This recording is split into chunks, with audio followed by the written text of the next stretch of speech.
The Impact of Poverty by Danielle Serrano-Przinski.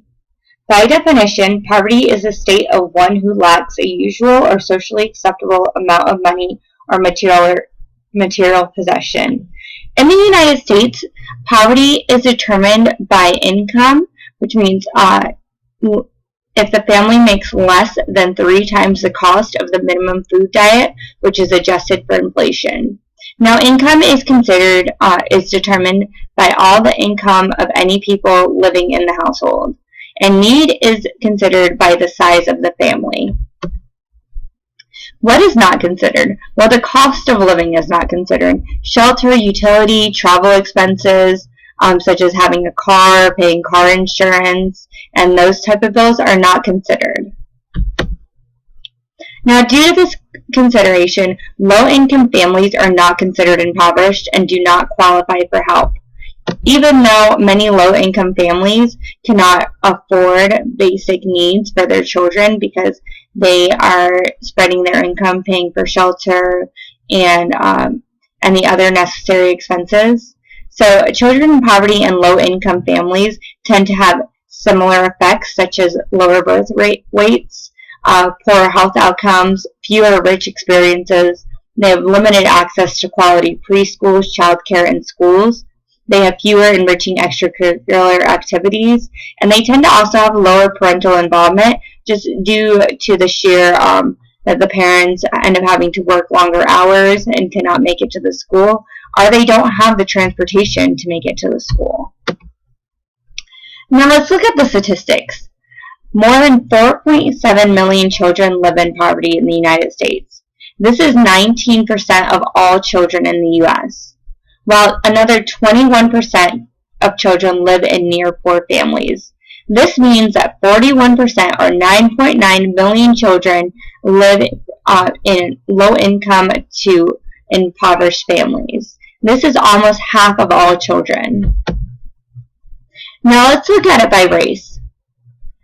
Of all the children living in low-income families or impoverished families, about 37% are white, 35% are Hispanic, and the rest are either black or of other races.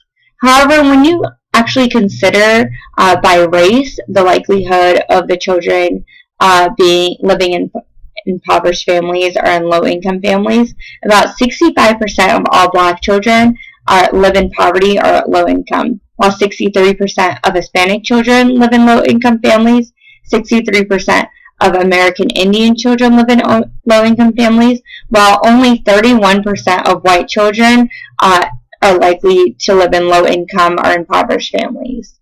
So when you look at that, statistically, minorities are much, much more likely to live in poverty or in low-income families. Now, when considering the impact of poverty, you really need to consider the achievement gap. This is the gap in educational achievement. An achievement gap can be detected at as early as age 3 in black and white children, with the gap widening with each year of school. Now let's consider dropout rates. Between the years of 2008 to 2012, the dropout rates for white children declined to 4%. For black children, it stayed at 8%, and for Hispanic children, it rose to 13%. So that means that black students are twice as likely to drop out than their white peers, while Hispanic children are 3 times as likely to drop out of school as their white peers. These are alarming statistics. Now, children in poverty and the achievement gap. In a study done by McKinsey, they found that children in poverty tend to be at least 2 years behind their better off peers. While another study found that even so, white children in poverty are still better off than their minority peers in poverty. This is because white children tend to have better opportunities and better access to more enriching activities, better childcare, better schools, while their minority peers that are living in poverty tend to have access to poor schools, poor childcare.